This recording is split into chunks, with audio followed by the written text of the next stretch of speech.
well, they all are types. They all fall under human intelligence. But so in any given case, we would use open source intelligence, and that's partly media, but a lot of it is data that's not media driven. It's from other sources.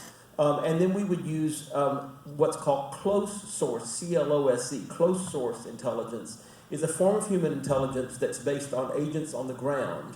And we have those agents in over 90 countries. They're all indigenous talent, meaning that they're native, they're people that work and live and have, they're natives to those countries. So you don't have, any more than you would have a Brazilian coming to Houston, Texas to try to find out something about the Houston court system. You don't do that. You have a Houstonian do it.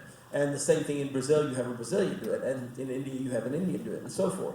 So those people are professional in the sense that they have worked in that area for a long time, and their professional reputations, and we check them out, we have long-term relationships with them. So they are, really, they won't get more business if they do not report truthfully. So their bias is towards trying to get at the truth of a situation. You can also use a thing, I'm giving you a very long answer, but it's a really good question. You can use an approach called red teaming or A-B teaming, and that's where you have two separate groups approaching the same problem on the ground, neither of which knows the other's doing it. So that's another way that you can do this. And then a third source that we use is called high-level information, and that's the world of diplomatic contacts, of think tanks, of various people who have insight into things or connections to get insight. Usually it's not for attribution. You can't say where it came from. But again, you put all these pieces together using the right analytical tools, and it's surprising how it actually does work. You actually can corroborate the information. Sorry for the long answer, but it was a very good question.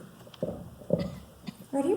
I was wondering about the psychographic groups, if you could say more about them and how they're used. Can you talk more about the psychographic groups? Yeah.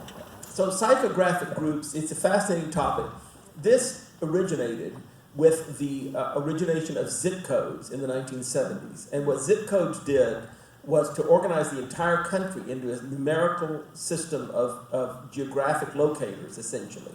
And then what people started doing is collecting information on magazine subscriptions, on purchases of various kinds. This was long before the internet. On electrical use, and these things could be obtained based on addresses within a zip code.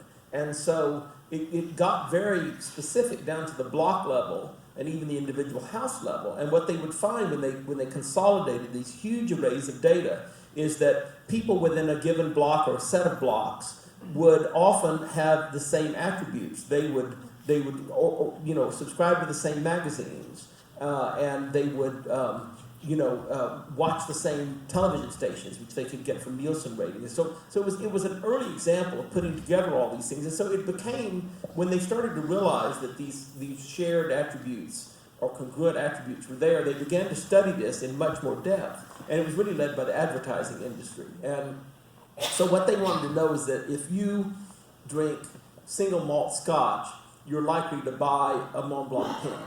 And I'm making that up, but that's roughly, it's so if this, then that. And so they could, and it is predictive. If you listen to classical music, you're more likely to listen to world music than you are to listen to country and western. So then that, and so forth and so on.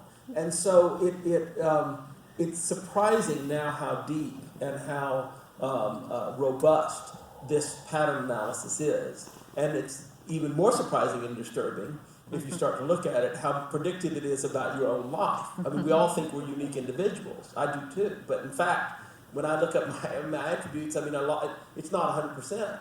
But every case I've seen, including myself, it's probably 80% accurate that, one thing predicts other things. But there may be some people that are more anomalous in that they don't fit a pattern as well as others. There are, but those anomalies fit an anomalous pattern. I'm not making that up. no, it's very disturbing in a way, you know, psychically, but no, it's absolutely true, they did.